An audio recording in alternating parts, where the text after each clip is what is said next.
आताच काही वेळापूर्वी इंटरोगेशन नावाची एक भन्नाट एकांकिका मी पाहिली आहे.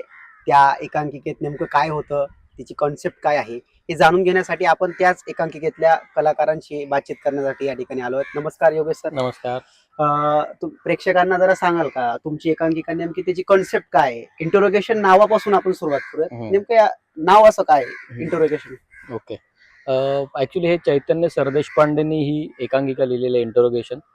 आणि ह्या एकांकिकेमधून त्यांनी दोन पिढ्यांचा संघर्ष जो आहे विचारांचा, दोन लेखकांच्या माध्यमातून तो मांडलेला आहे.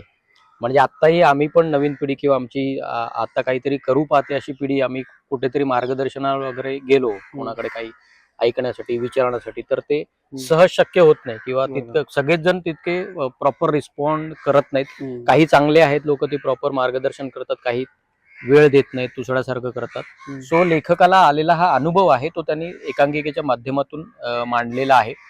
आणि मग त्यातून काही रेफरन्सेस आलेले आहेत की प्रत्येकाची अभ्यास करण्याची जी पद्धत आहे त्या जुन्या लेखकांची किंवा नवीन लेखकांची, म्हणजे जुने लेखक कसेच त्यांची किंवा ते जे आहेत, तो जो लेखक आहे तो म्हातारा आहे, तो त्याचीच री कशी ओढतोय हे या एकांकिकेतून दाखवण्यात आलंय. पण त्याबरोबर की नवीन पिढी सुद्धा आम्ही सुद्धा काहीतरी करू पाहतोय आणि आधी आम्हाला बघा तरी, मग आमच्यावर बोला, हे या एकांकिकेतून मांडण्याचं प्रभावीपणे, म्हणजे लेखकाचं ते जास्त हातोटी आहे आणि त्यांनी खूप छान पद्धतीने ती लिहिली आहे. आणि या व्यतिरिक्त हा एक विषय तुम्ही सांगितलाच की तरुण पिढी आणि जे इस्टॅब्लिश त्यांच्यामधला तो संघर्ष.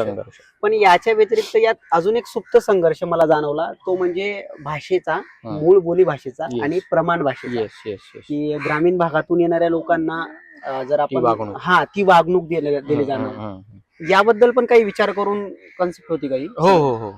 त्यांनी तो म्हणजे त्या लेखकासोबत त्याच्या मित्रासोबत हे घडलेलं आहे. इंडस्ट्रीतल्या एका दिग्गजाने ते घडवलंय, ते केलेलं आहे. आता आपण त्यांचं नाव नको घेऊया. सो तिथे तो जो मुलगा आहे, जो मार्गदर्शन मागायला गेला होता किंवा स्क्रिप्ट घेऊन गेला होता, तो लिटरली त्यांनी 6 महिने नंतर हातात पेन घेतलं नाही. त्याला आत्ताही जर लिहायला सांगितलं ना तर तो बावचळतो, अशी त्याची अवस्था झालेली आहे.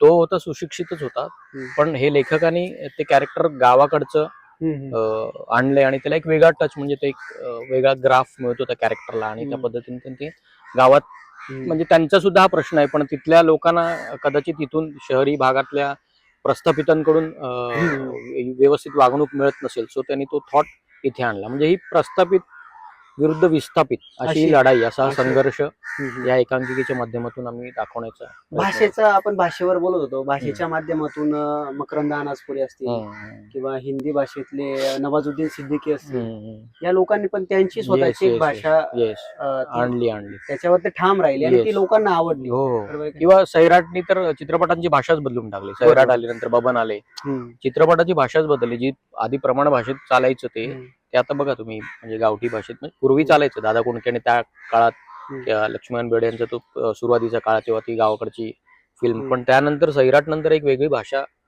चित्रपटात अस्तित्वात आली आणि ती चालली, म्हणजे ती सुद्धा इथे चालू शकतं. किंवा मकरंद अनासपुरे सारखं तुम्ही ग्रेट उदाहरण नाव घेतलं, तो माणूस तिथून येऊन इथे स्ट्रगल करून आता स्टेबल आहे. सो बरं, तुम्ही आता एकांकिका वगैरे अशा स्पर्धांमध्ये सहभागी होतात, पण सध्या आपण पाहतोय की जी प्लॅटफॉर्म मिळण्यासाठी पूर्वी जशी पद्धत होती, जसं एकांकिका स्पर्धेतून किंवा नाटकामधून लोक यायचे, ते अभिनय क्षेत्रात जायचे. पण सध्या सोशल मीडियामुळे आपण म्हणा ओपन मार्केट झालंय. रील्सच्या माध्यमातून असू द्या किंवा मग एखादा व्यक्ती व्हायरल झाला, तर व्हायरल झाल्यानंतर त्याला सहज काम मिळून जातं, बरोबर आहे का नाही? म्हणजे एक आता जी प्रोसेस होती ती प्रोसेस पूर्णपणे बदलली. याच्याबद्दल तुम्ही कलाकार म्हणून काय सांगाल? आता ते रील्स किंवा हे जे सोशल मीडिया आलेलं आहे किंवा त्याच्यात वेगवेगळी माध्यमं व्यक्त करण्यासाठी जे आलेले आहेत, ती टोटल डिफरंट आहेत.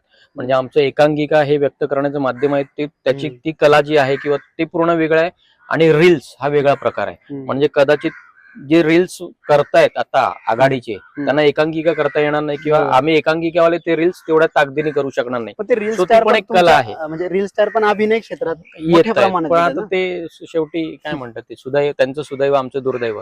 आता नागराज मंजुळेंचंच उदाहरण घ्या ना तुम्ही, त्यांच्या चित्रपटात जे दिसतात हिरो हिरोईन आघाडीला जे नट दिसतात ते कुठे इंडस्ट्रीतले असतात किंवा काहीच केलेलं नसतं ना त्यांना, पण फक्त तो चेहरा दिसतो त्यांना वाटतं आणि ते घेऊन वर्कशॉप घेऊन त्यांना घडवतात. सो तिथे सुद्धा आमच्यासारखे म्हणजे जे स्ट्रगलर आहेत तिथे आम्ही काय करायचं, म्हणजे नागराज मंजुळेंच्या चित्रपटात आम्हाला संधीच नाही मिळणार. बरोबर. असंच आहे ना. या ज्या आजच्या म्हणजे आता आपली जी कन्सेप्ट आहे, म्हणजे आपण एकांकिका स्पर्धा आहेत वगैरे, या सगळ्या आपल्या गोष्टींकडे, आपल्या संस्कृती म्हणू शकतो आपण, आपल्या संस्कृतीकडे तुम्हाला वाटतं का तरुण पिढी तेवढाच प्रतिसाद देते?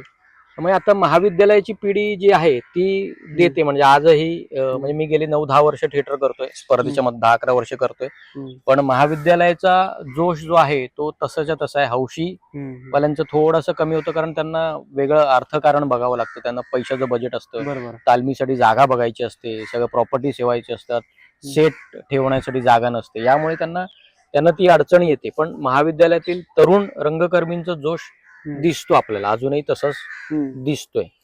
बरं, आता एक शेवटचा प्रश्न, म्हणजे तुम्ही कलाकार आहात, तर तुम्ही तिथल्या आजच्या एकांकिकेतला किंवा मग तुम्हाला आवडणारा एखादा डायलॉग प्रेक्षकांसाठी जर तुम्ही इथं सादर करू शकलात तर आम्हाला आवडेल. आपण त्याने आपण आपल्या याचे शेवट करूया. आजच्या एकांकिकेतला हा ठीक आहे. तुम्हाला आवडेल असं कॅमेरा समोर बघून बोललं तर अजून भारी. बाळा, राहण्यासाठी सगळ्यात उत्तम जागा कोणती माहितीये का? अवकात. देश विदेशातील प्रत्येक घडामोडींचे लाईव्ह अपडेट मिळवण्यासाठी आता साम टीव्हीच्या सर्व सोशल मीडिया प्लॅटफॉर्मला लाईक, फॉलो आणि सबस्क्राईब करा. तसंच सर्व नोटिफिकेशनसाठी बेल आयकॉन प्रेस करायला विसरू नका.